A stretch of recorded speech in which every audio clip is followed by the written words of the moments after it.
ಆತ್ಮೀಯ ವಿದ್ಯಾರ್ಥಿಗಳೇ, ನಾವು ಕಳೆದ ಅವಧಿಯಲ್ಲಿ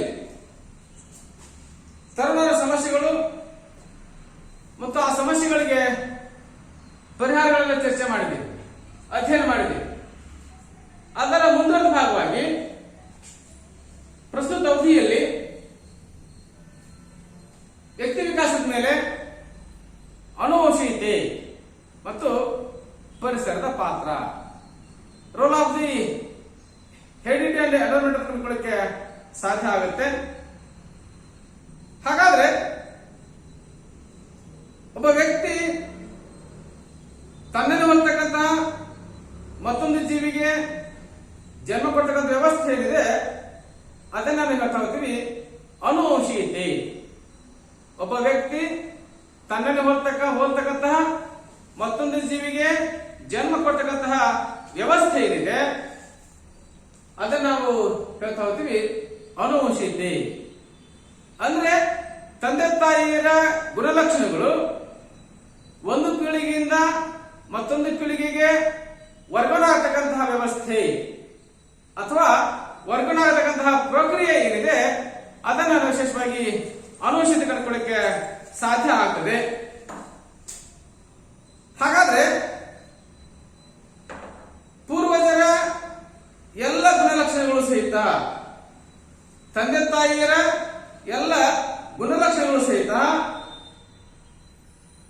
ಮಕ್ಕಳಿಗೆ ಅಥವಾ ಮಗುವಿಗೆ ವರ್ಗಾವಣೆ ಆಗತಕ್ಕಂತಹ ಪ್ರಕ್ರಿಯೆ ಕಂಡುಕೊಳ್ಳಕ್ಕೆ ಸಾಧ್ಯ ಆಗುತ್ತೆ.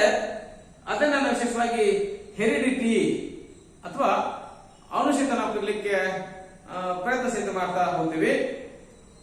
ಹುಟ್ಟಿದ ಮಕ್ಕಳು ತಂದೆ ತಾಯಿ ಇಲ್ಲವೇ ಅವರ ಪೂರ್ವಜರ ಗುಣಲಕ್ಷಣಗಳನ್ನು ಹುಟ್ಟುವಾಗಲೇ ಪಡೆದುಕೊಂಡು ಬರತಕ್ಕಂಥ ವ್ಯವಸ್ಥೆ ಅಥವಾ ಪ್ರಕ್ರಿಯೆ ಏನಿದೆ ಅದನ್ನ ವಿಶೇಷವಾಗಿ ಆನುವಂಶಿಕತೆ ಕಲಿಲಿಕ್ಕೆ ಪ್ರಯತ್ನ ಸಹಿತ ಮಾಡಬಹುದು.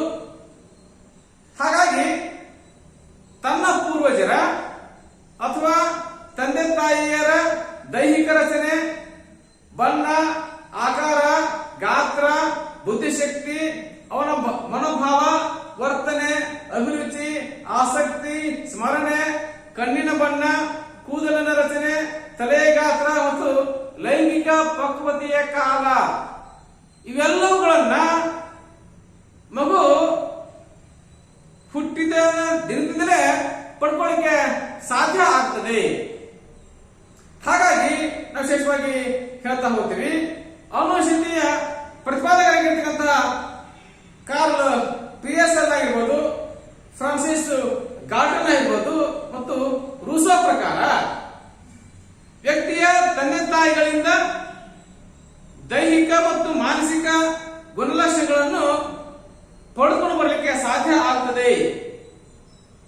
ಹಾಗಾಗಿ ಈ ದೈಹಿಕ ಮತ್ತು ಮಾನಸಿಕ ಅಂಶಗಳನ್ನ ಪಡೆದುಕೊಂಡು ಬರತಕ್ಕಂತಹ ವ್ಯವಸ್ಥೆ ಏನಿದೆ ಅಥವಾ ಪ್ರಕ್ರಿಯೆ ಏನಿದೆ ಅದನ್ನ ವಿಶೇಷವಾಗಿ ಆನುವಂಶಿಕತೆ ಕಾಣಲಿಕ್ಕೆ ಪ್ರಯತ್ನ ಸಹಿತ ಮಾಡ್ತಾ ಹೋಗಬಹುದು. ಆನುವಂಶಿಕತೆಯಲ್ಲಿ ಎರಡು ಪ್ರಕಾರಗಳಿದ್ದಾವೆ. ಒಂದು ಜೈವಿಕ ಆನುವಂಶಿಕತೆ, ಮತ್ತೊಂದು ಮಾನಸಿಕ ಆನುವಂಶಿಕತೆ. ಜೈವಿಕ ಆನುವಂಶಿಕತೆಯಲ್ಲಿ ಒಬ್ಬ ವ್ಯಕ್ತಿಯ ದೈಹಿಕ ಲಕ್ಷಣಗಳನ್ನ ನಾವು ಕಂಡುಕೊಳ್ಳಿಕ್ಕೆ ಪ್ರಯತ್ನ ಸಹಿತ ಮಾಡಬಹುದು. ವ್ಯಕ್ತಿಯ ಆಕಾರ, ಅವನ ಗಾತ್ರ, ಬಣ್ಣ, ಎತ್ತರ, ರೂಪ, ಮುಗಿನ ಆಕಾರ, ಕಣ್ಣಿನ ಬಣ್ಣ, ಕೂದಲಿನ ರಚನೆ, ಹಲ್ಲಿನ ರಚನೆ, ಈ ಎಲ್ಲವುಗಳನ್ನು ನಾವು ವ್ಯಕ್ತಿಯ ಜೈವಿಕ ಆನುವಂಶಿಕತೆಯಲ್ಲಿ ಕಂಡುಕೊಳ್ಳಿಕ್ಕೆ ಸಾಧ್ಯ ಆಗ್ತದೆ. ಇನ್ನ ಮಾನಸಿಕ ಆನುವಂಶಿಕತೆ ಕಂಡುಕೊಳ್ಳಿಕ್ಕೆ ಸಾಧ್ಯ ಆದರೆ ವ್ಯಕ್ತಿಯ ಬುದ್ಧಿಶಕ್ತಿ, ಅವನ ಸಹಜ ಗುಣಧರ್ಮಗಳು, ಅವನ ಮನೋಭಾವ, ಅವನ ಅಭಿರುಚಿ, ಅವನ ಆಸಕ್ತಿ, ಬುದ್ಧಿಶಕ್ತಿ, ಒಲವು ನಿಲುವು, ಸ್ಮರಣ ಶಕ್ತಿ, ಸಮಯಗಾತ್ಮಕ ಬುದ್ಧಿಶಕ್ತಿ, ಈ ಎಲ್ಲ ಅಂಶಗಳನ್ನು ನಾವು ವ್ಯಕ್ತಿಯ ಮಾನಸಿಕ ಆನುವಂಶಿಕತೆ ಕಂಡುಕೊಳ್ಳಿಕ್ಕೆ ಸಾಧ್ಯ ಆಗ್ತದೆ. ಹಾಗಿದ್ದರೆ ಆನುವಂಶಿಕತೆಯ ಪ್ರಬಲ ಪ್ರತಿಪಾದಕ ಆಗಿರ್ತಕ್ಕಂತಹ ಗ್ರೆಗರಿ ಮೆಂಡೆಲ್ ಏನಾದರೆ ಇವರು ಪಿಯ ಅಂತಕ್ಕಂತಹ ಸಸ್ಯದ ಮೇಲೆ ಪ್ರಯೋಗ ಮಾಡ್ತಾ ಹೋಗ್ತಾರೆ.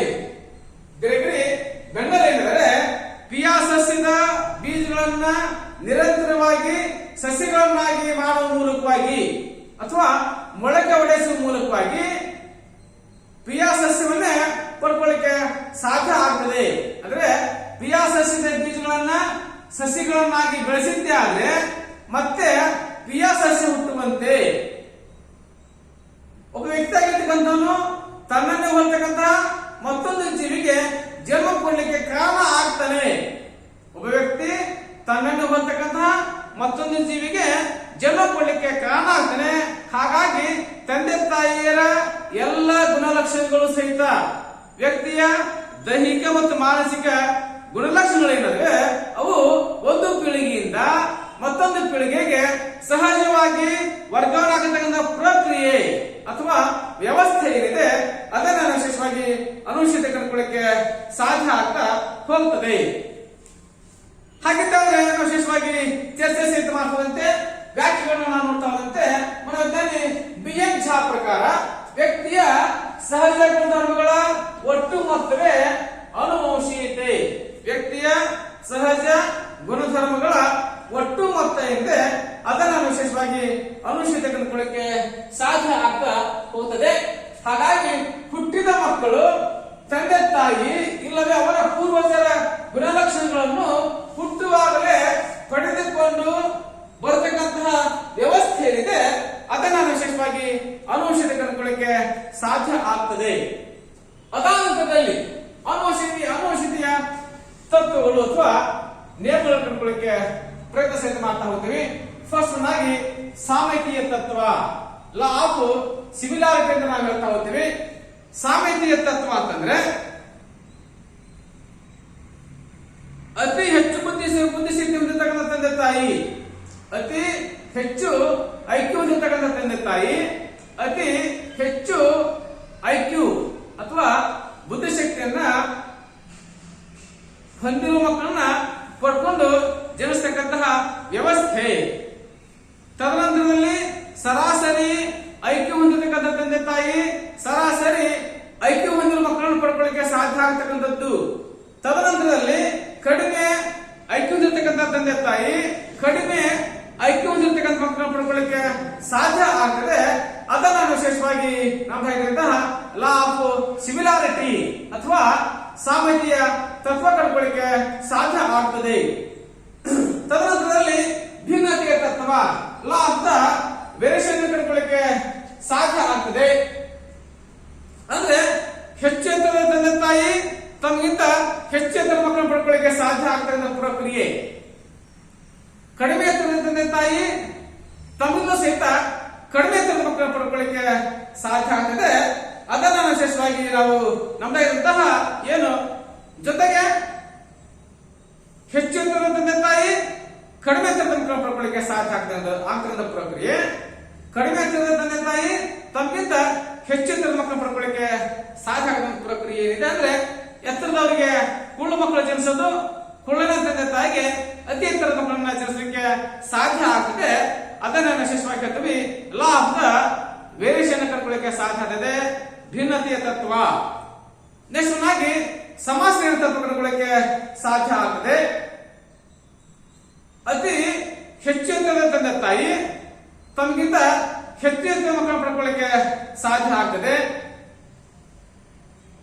ಮತ್ತೆ ಕಡಿಮೆ ಎತ್ತರದ ತಂದೆ ತಾಯಿ ತಮಗಿಂತ ಸಹಿತ ಕಡಿಮೆ ಎತ್ತರದ ಮಕ್ಕಳನ್ನು ಪಡ್ಕೊಳ್ಳಿಕ್ಕೆ ಸಾಧ್ಯ ಆಗ್ತದೆ. ಕಡಿಮೆ ಬುದ್ಧಿಶಕ್ತಿ ಹೊಂದಿದ ತಂದೆ ತಾಯಿ ತಮಗಿಂತ ಹೆಚ್ಚು ಐಕ್ಯೂ ಮಕ್ಕಳನ್ನು ಪಡ್ಕೊಳ್ಳಿಕ್ಕೆ ಸಾಧ್ಯ ಆಗ್ತದೆ. ಹೆಚ್ಚು ಐಕ್ಯೂ ಹೊಂದಿರತಕ್ಕಂಥ ತಂದೆ ತಾಯಿ ತಮಗೂ ಸಹಿತ ಕಡಿಮೆ ಐಕ್ಯೂ ಹೊಂದಿರತಕ್ಕಂಥ ಮಕ್ಕಳನ್ನ ಪಡ್ಕೊಳ್ಳಿಕ್ಕೆ ಕಾರಣ ಆಗ್ತದೆ. ಅದನ್ನ ವಿಶೇಷವಾಗಿ ನಮ್ದಾಗಿರುವಂತಹ ಸಮಾಸೀಯ ತತ್ವ ಅಥವಾ ಲಾ ಆಫ್ ದಿ ಸಮಾಸೀಯ ತತ್ವ ಕಂಡುಕೊಳ್ಳಿಕ್ಕೆ ಸಾಧ್ಯ ಸಹಿತ ಆಗ್ತಾ ಹೋಗ್ತದೆ. ಅಂದ್ರೆ ವಿಶೇಷವಾಗಿ ಚರ್ಚೆ ಸಹಿತ ಮಾಡ್ತಾ ಹೋಗ್ತೀವಿ. ಲಾ ಆಫ್ ದ ರಿಗ್ರೆಷನ್ ಅಂತ ಅದನ್ನ ಹೇಳ್ತಾ ಹೋಗ್ತೀವಿ. ಹಾಗಾದ್ರೆ ಮಗುವಿನ ಜನನ ಹೇಳಲಿಕ್ಕೆ ಸಾಧ್ಯ ಆಗ್ತದೆ. ತಂದೆಯ ವೀರ್ಯಾಣು ಫಲಿತ ಅಂಡಾಣುವಿನೊಂದಿಗೆ ತಾಯಿಯ ಗರ್ಭದಲ್ಲಿ ಸಂಯೋಗವಾಗುವುದರ ಮೂಲಕ, ತಂದೆಯ ವೀರ್ಯಾಣು ಫಲಿತ ಅಂಡಾಣುವಿನೊಂದಿಗೆ ತಾಯಿಯ ಗರ್ಭದಲ್ಲಿ ಸಂಯೋಜನೆಯಾಗುವ ಮೂಲಕ ಹೊಸ ಜೀವಿಯ ಜನನಾಗಲಿಕ್ಕೆ ಸಾಧ್ಯ ಆಗ್ತದೆ. ಅಂದ್ರೆ ತಂದೆಯ 23 ವೀರ್ಯಾಣುಗಳು ತಾಯಿಯ 23 ಅಂಡಾಣುಗಳೇನಿದಾವೆ ಎರಡರ ಸಂಯೋಗದಿಂದ ಹೊಸ ಜೀವಿಯ ಜನನ ಅಥವಾ ಮಗುವಿನ ಜನ್ಮಕ್ಕೆ ಕಾರಣ ಆಗಲಿಕ್ಕೆ ಸಾಧ್ಯ ಆಗ್ತದೆ. ಅಂದ್ರೆ ತಂದೆಯ ವೀರ್ಯಾಣುಗಳಿಗೆ, ತಂದೆಯ ಗುಣಾಣುಗಳಿಗೆ, ವಿಶೇಷ ವರ್ಣತಂತುಗಳಿಗೆ ತಗೋತೀವಿ. ವೀರ್ಯಾಣು ಅಥವಾ ಗುಣಾಣುಗಳಿಂದ ಅದು ವಿಶೇಷವಾಗಿ XY ಆದ್ರೆ ಹೆಣ್ಣಿನಲ್ಲಿ ಇತರದ ಗುಣಾಣುಗಳು ವರ್ಣತಂತುಗಳಿಗೆ ನಾವು ಹೇಳ್ತಾ ಹೋಗ್ತೀವಿ XX ಅಂತ. ಈ X ಮತ್ತು Y ಏನಿದೆ ಮಗುವಿನ ಲಿಂಗ ನಿರ್ಧಾರಕ ವರ್ಣತಂತು ಕಂಡುಕೊಳ್ಳಿಕ್ಕೆ ಸಾಧ್ಯ ಆಗ್ತದೆ. ಅದಕ್ಕೆ ಹೆಸರನ್ನು ಕೊಡ್ತಾ ಹೋಗ್ತಾರೆ XX ಮತ್ತು XY ಅಂತ. ಈ X ಮತ್ತು Y ಏನಿದೆ ಇದು ಮಗುವಿನ ಲಿಂಗವನ್ನ ನಿರ್ಧರಿಸತಕ್ಕಂತ ವರ್ಣತಂತು ಕಂಡುಕೊಳ್ಳಿಕ್ಕೆ ಸಾಧ್ಯ ಸಹಿತ ಆಗ್ತಾ ಹೋಗ್ತದೆ. ಹಾಗಾಗಿ 23 X ಮತ್ತು X ಸೇರಿದ್ರೆ ಹೆಣ್ಣುವಾಗಲಿಕ್ಕೆ ಸಾಧ್ಯ ಆಗ್ತದೆ. 23 Y ಮತ್ತು X ಸೇರಿದ್ದಾದ್ರೆ ಗಂಡುವಾಗಲಿಕ್ಕೆ ಸಾಧ್ಯ ಆಗ್ತದೆ. ಹಾಗಿದ್ದರೆ ಅವಳಿ ಮಕ್ಕಳ ಜನ್ಮ ಹೇಗಾಗಲಿಕ್ಕೆ ಸಾಧ್ಯ ಆಗ್ತದೆ ಅಂದ್ರೆ ವೀರ್ಯಾಣುವಿನೊಂದಿಗೆ ಫಲಿತಾಂಡಾಣುವು ಸಂಯೋಗವಾಗುವ ಸಂದರ್ಭದಲ್ಲಿ, ವೀರ್ಯಾಣುವಿನೊಂದಿಗೆ ಫಲಿತಾಂಡಾಣು ಸಂಯೋಗವಾಗುವುದರೊಂದಿಗೆ ವಿಭಜನೆ ಆಗಲಿಕ್ಕೆ ಸಾಧ್ಯ. ಅಂಡಾಣು ಅಂತದೆ ವಿಭಜನೆ ಆಗ್ತದೆ, ಭಾಗ ಆಗಲಿಕ್ಕೆ ಸಾಧ್ಯ, ಇಬ್ಬರ ಆಗಲಿಕ್ಕೆ ಸಾಧ್ಯ ಆಗ್ತದೆ. ಹಾಗಾಗಿ ಅವಳಿ ಮಕ್ಕಳ ಜನನ ಆಗಲಿಕ್ಕೆ ಸಾಧ್ಯ ಆಗ್ತದೆ. ಅದು ವೀರ್ಯಾಣುವಿನ ಸಾಮರ್ಥ್ಯವನ್ನ ಆಧರಿಸಿ ಸಾಗ್ತಾ ಹೋಗುತ್ತದೆ. ಒಂದು ವೇಳೆ ಅಂಡಾಣು 2 ಬಾರಿ ವಿಭಜನೆ ಆದ್ರೆ 2 ಮಕ್ಕಳ ಜನ ಆಗಲಿಕ್ಕೆ ಸಾಧ್ಯ ಆಗ್ತದೆ. 3 ಬಾರಿ ವಿಭಜನೆ ಆದ್ರೆ 3 ಮಕ್ಕಳು ತ್ರಿವಳಿ ಮಕ್ಕಳ ಜನ ಆಗಲಿಕ್ಕೆ ಸಾಧ್ಯ ಆಗ್ತದೆ. ಹಾಗೆ ವಿಶೇಷವಾಗಿ ಕರ್ಕೊಳ್ಳಿಕ್ಕೆ ಸಾಧ್ಯ ಆಗ್ತದೆ. ಈ ರೀತಿಯ ಅವಳಿ ಮಕ್ಕಳು ಜನಿಸ್ತಕ್ಕಂತಹ ವ್ಯವಸ್ಥೆ ಏನಿದೆ ಅಥವಾ ಪ್ರಕ್ರಿಯೆ ಇದೆ ಇದನ್ನ ನಾವು ಹೇಳ್ತೀವಿ ಝೈಗೋಟ್ ಅಂತ ಕರೀತಾ ಹೋಗ್ತೀವಿ. ಅಂದ್ರೆ ಯುಗ್ಮ ಜೀವಕೋಶ ಅಂದರೆ ಅದಕ್ಕೆ ಝೈಗೋಟ್ ಯುಗ್ಮ ಜೀವಕೋಶ ಕರ್ಕೊಳ್ಳಿಕ್ಕೆ ಸಾಧ್ಯ ಸಹಿತ ಆಗ್ತಾ ಹೋಗ್ತದೆ. ಹಾಗಾಗಿ ಪ್ರತಿಯೊಂದು ವರ್ಣತಂತುವಿನಲ್ಲಿ ಸುಮಾರು 3000 ಗುಣಾಣುಗಳನ್ನು ಕಂಡುಕೊಳ್ಳಿಕ್ಕೆ ಸಾಧ್ಯ ಆಗ್ತದೆ. ಪ್ರತಿಯೊಂದು ವರ್ಣತಂತುವಿನಲ್ಲಿ ಸುಮಾರು 3000 ಗುಣಾಣುಗಳನ್ನು ಕಂಡುಕೊಳ್ಳಿಕ್ಕೆ ಸಾಧ್ಯ ಆಗ್ತದೆ. ಪ್ರತಿಯೊಂದು ಗುಣಾಣುವಿನಲ್ಲಿ 1,38,000 ಅತಿ ಸೂಕ್ಷ್ಮ ರಾಸಾಯನಿಕ ವಸ್ತುಗಳನ್ನು ಕಂಡುಕೊಳ್ಳಿಕ್ಕೆ ಸಾಧ್ಯ ಆಗ್ತದೆ. ಹಾಗಾದ್ರೆ ಪ್ರತಿಯೊಂದು ವರ್ಣತಂತುವಿನಲ್ಲಿ ಸುಮಾರು 3000 ಗುಣಾಣುಗಳನ್ನು ಕಂಡುಕೊಳ್ಳಿಕ್ಕೆ ಸಾಧ್ಯ ಆಗುತ್ತೆ. ಪ್ರತಿಯೊಂದು ಗುಣಾಣುವಿನಲ್ಲಿ 1,38,000 ಅತಿ ಸೂಕ್ಷ್ಮ ರಾಸಾಯನಿಕ ವಸ್ತುಗಳನ್ನು ಕಂಡುಕೊಳ್ಳಿಕ್ಕೆ ನಾವು ವಿಶೇಷವಾದಂತಹ ಪ್ರಯತ್ನ ಸಹಿತ ನಾವು ಮಾಡ್ತಾ ಹೋಗ್ತೇವೆ. ಇನ್ನು ವಿಶೇಷವಾಗಿ ಚರ್ಚೆ ಸಹಿತ ಮಾಡ್ತದಂತೆ ಆನುವಂಶಿಕತೆಯ ಪ್ರಯೋಗಗಳು. ಮನೋವಿಜ್ಞಾನಿ ಹೆನ್ರಿ ಗೊಡ್ಡಾರ್ಡ್ ಪ್ರಯೋಗ ಕಂಡುಕೊಳ್ಳಿಕ್ಕೆ ಸಾಧ್ಯ ಆದ್ರೆ ಹೆನ್ರಿ ಗೊಡ್ಡಾರ್ಡ್ ಏನಿದ್ದಾರೆ ಇವರು 1914ರಲ್ಲಿ ಅಮೆರಿಕದ ಕಲ್ಲಿಕಾಕರ ಮಟ್ಟದ ಮೇಲೆ ವಿಶೇಷವಾದಂತಹ ಪ್ರಯೋಗ ಮಾಡ್ತಾ ಹೋಗ್ತಾರೆ. ಹಾಗಾದ್ರೆ ಈ ಕಲ್ಲಿಕಾಕಿ ಏನಿದ್ದಾನೆ ಅಮೆರಿಕದ ಸೇನೆಗೆ ಒಬ್ಬ ಸೈನಿಕ. ಈ ಕಲ್ಲಿಕಾಕಿ ಅಂದ್ರೆ ಅಮೆರಿಕದ ಸೇನೆಗೆ ಸೇರಿದ ಒಬ್ಬ ಬಲಾಢ್ಯ ಸೈನಿಕ ಆಗಿರ್ತಕ್ಕಂಥವನು. ಈ ಸೈನಿಕ ಏನ್ ಮಾಡ್ತಾನೆ ತನ್ನ ಸೈನಿಕರ ಟೆಂಟ್ಗಳಿಗೆ ಅಥವಾ ಕಂಟೋನ್ಮೆಂಟ್ಗಳಿಗೆ ನೀರು ಮತ್ತು ಮದ್ಯವನ್ನ ಸರಬರಾಜು ಮಾಡತಕ್ಕಂತಹ ಒಬ್ಬ ಮಂದಬುದ್ಧಿಯ ಹುಡುಗಿಯನ್ನ ಪ್ರೀತಿಸಿ ಮದುವೆ ಆಗ್ತಾನೆ. ಈ ಕಲಿಕಾಕಿನೇ ತನ್ನ ಸೈನಿಕರ ಟೆಂಟ್ಗಳಿಗೆ ಅಥವಾ ಕಂಟೋನ್ಮೆಂಟ್ಗಳಿಗೆ ಮದ್ಯ ಮತ್ತು ನೀರನ್ನ ಸರಬರಾಜು ಮಾಡತಕ್ಕಂತಹ ಒಬ್ಬ ಮಂದಬುದ್ಧಿಯ ಹುಡುಗಿಯನ್ನ ಪ್ರೀತಿಸಿ ಮದುವೆ ಆಗ್ತಾನೆ. ತದನಂತರದಲ್ಲಿ ಪ್ರೀತಿಸಿ ಮದುವೆ ಆದಂತಹ ಜೋಡಿಗೆ ಅಥವಾ ಕಲಿಕಾಕನಿಗೆ ಗಂಡು ಮಗುವಿನ ಜನನ ಆಗಲಿಕ್ಕೆ ಸಾಧ್ಯ ಆಗ್ತದೆ. ಆ ಗಂಡು ಮಗುವಿನ ಜನನದ ನಂತರದಲ್ಲಿ ಸುಮಾರು ಅವರ ವಂಶಸ್ಥರ ಸುಮಾರು 480 ಜನರನ್ನ ಸಂಶೋಧನೆ ಮಾಡಿದಾಗ ಕೇವಲ 46 ಜನ ಮಾತ್ರ ಸಾಮಾನ್ಯ ಬುದ್ಧಿಶಕ್ತಿ ಹೊಂದಿರತಕ್ಕಂಥವರು. ಉಳಿದವರು ಎಲ್ಲರೂ ಸಹಿತ ಹುಡುಗರಾಗಿರ್ಬೋದು, ಬುದ್ಧಿಮಾಂದ್ಯರು, ಮದ್ಯವ್ಯಸನಿಗಳು, ಲೈಂಗಿಕ ಅಪರಾಧದ ಹಿನ್ನೆಲೆಗಳಂತವರು ಕಂಡುಕೊಳ್ಳಿಕ್ಕೆ ಸಾಧ್ಯ ಆಗ್ತಾ ಹೋಗುತ್ತದೆ. ಹಾಗಾಗಿ ವಿಶೇಷವಾಗಿ ಹೇಳ್ತಾ ಇದ್ದೀವಿ, ಒಬ್ಬ ವ್ಯಕ್ತಿಯ ವಿಕಾಸದ ಮೇಲೆ ಅಥವಾ ಬೆಳವಣಿಗೆ ಮೇಲೆ ನಮ್ದಾಗಿರ್ತಕ್ಕಂತಹ ಅನುಶೀತಿ ಏನಿದೆ ಅತ್ಯಂತ ಪ್ರಮುಖವಾದಂತಹ ಪಾತ್ರವನ್ನು ವಹಿಸಲಿಕ್ಕೆ ಸಾಧ್ಯ ಸಹಿತ ಆಗ್ತಾ ಹೋಗುತ್ತದೆ. ಇನ್ನು ವಿಶೇಷವಾಗಿ ಚರ್ಚೆ ಸಹಿತ ಮಾಡ್ತಾ ಹೋದಂತೆ ಇದೇ ಕಲಿಕೆ ಹಾಕಿದ್ರೆ ಅಮೆರಿಕದ ಕ್ರಾಂತಿಯ ನಂತರ ತನ್ನ 23ನೇ ವಯಸ್ಸಿನಲ್ಲಿ ಇನ್ನೊಬ್ಬ ಬುದ್ಧಿವಂತ ಮಹಿಳೆಯನ್ನ ಮದುವೆ ಆಗ್ತಾನೆ. ಇವಳು ಅತ್ಯಂತ ಶ್ರೀಮಂತ ಮಂಡಲಕ್ಕೆ ಸೇರಿದಂತವಳಾಗಿರ್ತಾಳೆ. ಇವಳ ಮೂಲಕ 496 ಜನರನ್ನ ಸಂಶೋಧನೆ ಮಾಡಿದಾಗ ಕೇವಲ 2 ಮಾತ್ರ ಬುದ್ಧಿಮಾನ್ಯತೆ ಉಳ್ಳಂತ ಅಥವಾ ಕಡಿಮೆ ಬುದ್ಧಿಶಕ್ತಿ ಉಳ್ಳಂತವರು. ಉಳಿದವರು ಸಹಿತ ರಾಜ್ಯಪಾಲರು, ಶಿಕ್ಷಕರು, ವ್ಯಾಪಾರಿಗಳು, ವಕೀಲರು ಮತ್ತು ಇಂಜಿನಿಯರ್ಗಳಾಗ ಕಂಡುಕೊಳ್ಳಿಕ್ಕೆ ನಾವು ಪ್ರಯತ್ನ ಮಾಡಬಹುದು. ಹಾಗಾಗಿ ಒಬ್ಬ ವ್ಯಕ್ತಿಯ ವ್ಯಕ್ತಿ ವಿಕಾಸದಲ್ಲಿ ನಾವು ನಮ್ತಾ ಇರುವಂತಹ ಅನುಶಕ್ತಿಯ ಪಾತ್ರವನ್ನು ಕಂಡುಕೊಳ್ಳಿಕ್ಕೆ ನಾವು ಪ್ರಯತ್ನ ಸಹಿತ ಮಾಡ್ತಾ ಹೋಗುವುದು. ಇನ್ನ ಮನೋವಿಜ್ಞಾನಿ ನ್ಯೂಮನ್ ಫ್ರೀಮನ್ ಸಂಶೋಧನೆ ಪ್ರಕಾರವಾಗಿ ಅವಳಿ ಮಕ್ಕಳನ್ನ ನಾವು ಮಕ್ಕಳ ಐಕ್ಯವನ್ನ ಮತ್ತು ಸಹಸಂಬಂಧ ಕಂಡುಕೊಳ್ಳಿಕ್ಕೆ ಸಾಧ್ಯ ಆದ್ರೆ ಸಮರೂಪ ಅವಳಿಗಳನ್ನ ಅಧ್ಯಯನ ಮಾಡಿದಾಗ ಅಂದ್ರೆ ಸಮರೂಪ ಅವಳಿಗೆ 2 ಹೆಣ್ಣು ಅಥವಾ 2 ಗಂಡು ಮಕ್ಕಳು ಜನಿಸ್ತಕ್ಕಂಥ ವ್ಯವಸ್ಥೆ 0.9% ಸಾಮ್ಯತೆಯನ್ನು ಕಂಡುಕೊಳ್ಳಿಕ್ಕೆ ಸಾಧ್ಯ ಆಗ್ತದೆ. ಭಾದ್ರವಳಿ 1 ಹೆಣ್ಣು 1 ಗಂಡು ಇದ್ದಂತ ವ್ಯವಸ್ಥೆಯನ್ನು ಕಂಡುಕೊಳ್ಳಿಕ್ಕೆ ಸಾಧ್ಯ. 0.60% ಇರೋದನ್ನು ಕಂಡುಕೊಳ್ಳಿಕ್ಕೆ ಸಾಧ್ಯ ಆಗುತ್ತೆ. ಒಡಹುಟ್ಟಿದವರಲ್ಲಿ 50% ಸಹೋದರ ಸಂಬಂಧಿಗಳಲ್ಲಿ 0.25% ಅಂದ್ರೆ ನಾವು ಕಂಡುಕೊಳ್ಳಿಕ್ಕೆ ವಿಶೇಷವಾದಂತಹ ಪ್ರಯತ್ನ ಸಹಿತ ಮಾಡ್ತಾ ಹೋಗಬಹುದು. ಇನ್ನ ಪರಿಸರದ ಪಾತ್ರ. ಪರಿಸರ ಅಂತಂದ್ರೆ ಮನೋವಿಜ್ಞಾನಿ ಬೋಲಿನ್ ಪ್ರಕಾರ ವ್ಯಕ್ತಿಗಳ ಮೇಲೆ ವಂಶವಾಹಿಗಳ ಪ್ರಭಾವ ಹೊರತುಪಡಿಸಿ ಉಳಿದೆಲ್ಲ ಪ್ರಭಾವ ಏನಿದೆ ಅದನ್ನ ವಿಶೇಷವಾಗಿ ನಾವು ಪರಿಸರ ಕಂಡುಕೊಳ್ಳಿಕ್ಕೆ ಸಾಧ್ಯ ಆಗ್ತದೆ.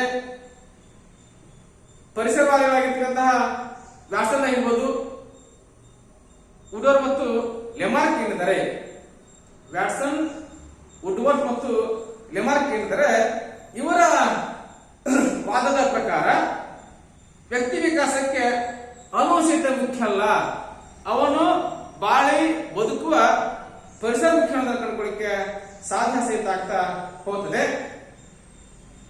ವರ್ತನವಾದಿ ಜಬಿ ವ್ಯಾಸನ್ ಹೇಳ್ತಾ ಹೋದರೆ, ನನಗೆ ಪ್ರಭಾವ ಬೀರಬಲ್ಲಂತಹ 2 ಮಕ್ಕಳನ್ನ ಕೊಡಿ, ಅವರಿಗೆ ನಾನು ಉತ್ತಮ ಪರಿಸರ ಒದಗಿಸುವ ಮೂಲಕವಾಗಿ ಅವನನ್ನು ನಾನು ಅರಿಸ್ಟನ್ನನ್ನಾಗಿ ಮಾಡಬಲ್ಲೆ, ಅವನನ್ನು ನಾನು ಮಾರ್ಕೋನಿಯನ್ನಾಗಿ ಮಾಡಬಲ್ಲೆ, ಅವನನ್ನು ನಾನು ಹಿಟ್ಲರ್ನನ್ನೇ ಮಾಡಬಲ್ಲೆ ಅನ್ನೋ ಮಾತನ್ನ ಸ್ಪಷ್ಟಪಡಿಸ ಕೆಲಸವನ್ನ ಮಾಡ್ತಾ ಹೋಗ್ತಾನೆ. ಹಾಗಾಗಿ ಜೆಬಿ ವ್ಯಾಟ್ಸನ್, ವರ್ತನವಾದಿ ಜೆಬಿ ವ್ಯಾಟ್ಸನ್ ಪ್ರಕಾರ ವ್ಯಕ್ತಿ ವಿಕಾಸಕ್ಕೆ ಅನುವಶ್ಯತೆಗಿಂತ ಸಹಿತ ಪರಿಸರ ಏನಿದೆ ಅತ್ಯಂತ ಪ್ರಮುಖ ಪಾತ್ರವನ್ನು ವಹಿಸೋದನ್ನು ನಾವು ಕಾಣಬಹುದು.